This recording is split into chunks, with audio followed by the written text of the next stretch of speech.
40 ਲੱਖ ਦਾ ਘੋੜਾ ਅਸੀਂ ਕੀ ਲੱਛਣ ਕਰਦੇ ਆ ਇਹਦੇ ਵਾਸਤੇ, ਇਹ ਕੀ ਕੁਝ ਖਾਂਦਾ ਹੈ, ਇਹ ਮੈਂ ਤੁਹਾਨੂੰ ਅੱਜ ਦੱਸਾਂਗਾ ਕਿ ਜਿੰਨੀ ਇਹਦੀ ਖੁਰਾਕ ਹੈ 2 ਖਾਨਦਾਨ ਬੰਦਾ ਇਹਦੀ कफालत कर सकता है जितनी कि इस मेरे घोड़े की खुराक है।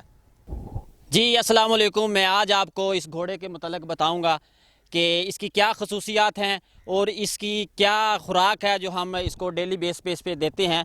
तो आइए मैं आपको दिखाता हूँ। इसका कलर देखें, इसकी जो है कीमत करंट आज के दौर के मुताबिक 40 लाख रुपए इस घोड़े की कीमत है। अगर खसूसियात मैं आपको बताता चलूँ तो बहुत ही कम अल्फाज हैं मेरे पास, लेकिन जी इस खसूसियात बहुत ज़्यादा हैं। तो इसकी खुराक के हवाले से मैं आपको बताता हूँ।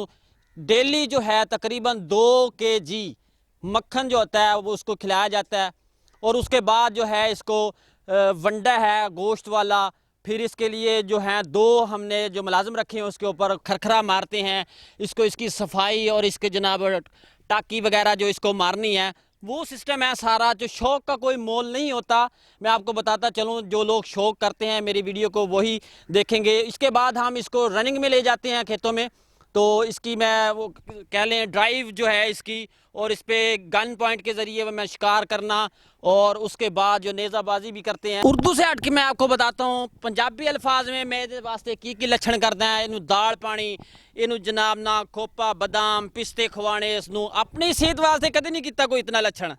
ये रनिंग वास्ते जाता, दूसरी बार फिर खुरली ते आके खड़ा हो जाता है जनाब ना मैनू पाओ पाओ पाओ। इतने महंगे दौर के जिथे आटा 70 रुपए किलो हो जाए तो तुसी आप अंदाज़ा लगाओ कि घोड़े नू संभालना तकरीबन 2 खानदान की कफालत करने के बराबर है।